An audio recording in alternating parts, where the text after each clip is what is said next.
पिता अपने 4 वर्षीय बेटी मिनी से बहुत प्रेम करता था। ऑफिस से लौटते वक्त वह रोज उसके लिए तरह तरह के खिलौने और खाने पीने की चीजें लाता था।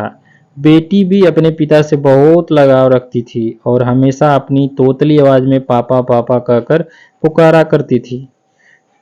दिन अच्छे बीत रहे थे कि अचानक एक दिन मिनी को बहुत तेज बुखार हुआ। सभी घबरा गए। वे दौड़े भागे डॉक्टर के पास गए, पर वहां ले जाते मिनी की मृत्यु हो गई।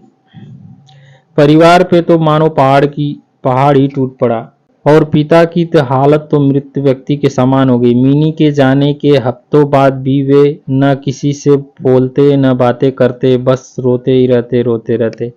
यहाँ तक कि उन्हें ऑफिस जाना भी छोड़ दिया और घर से निकलना भी बंद कर दिया। आसपास पड़ोस के लोग और नाते रिश्तेदारों ने उन्हें समझाने की बहुत कोशिश की, पर वे किसी की ना सुनते। उनके मुख से बस एक ही शब्द निकलता, मिनी मिनी। एक दिन ऐसे ही मिनी के बारे में सोचते सोचते उनकी आंखें लग गई और उन्हें एक स्वप्न आया। उन्होंने देखा कि स्वर्ग में सैकड़ों बच्चियां परी बनकर घूम रही हैं, सभी सफेद पोशाक पहने हुए और हाथों में मोमबत्ती लेकर चल रही हैं। तभी उन्हें मिनी भी दिखाई दी। उससे देखते ही पिता बोले, मिनी मेरी प्यारी बच्ची, सभी परियों की मोमबत्तियां जल रही हैं, पर तुम्हारी क्यों बुझी है? तुम इसे जला क्यों नहीं लेती?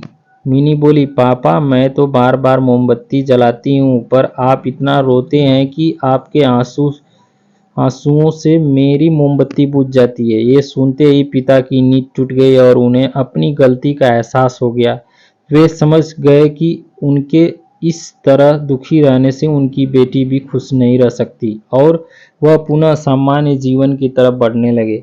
मित्रों, किसी गरीबी के जाने का गम शब्दों में बयां नहीं किया जा सकता, पर कहीं न कहीं हमें अपने आप को मजबूत करना होता है और अपनी जिम्मेदारियों को निभाना होता है, और शायद ऐसा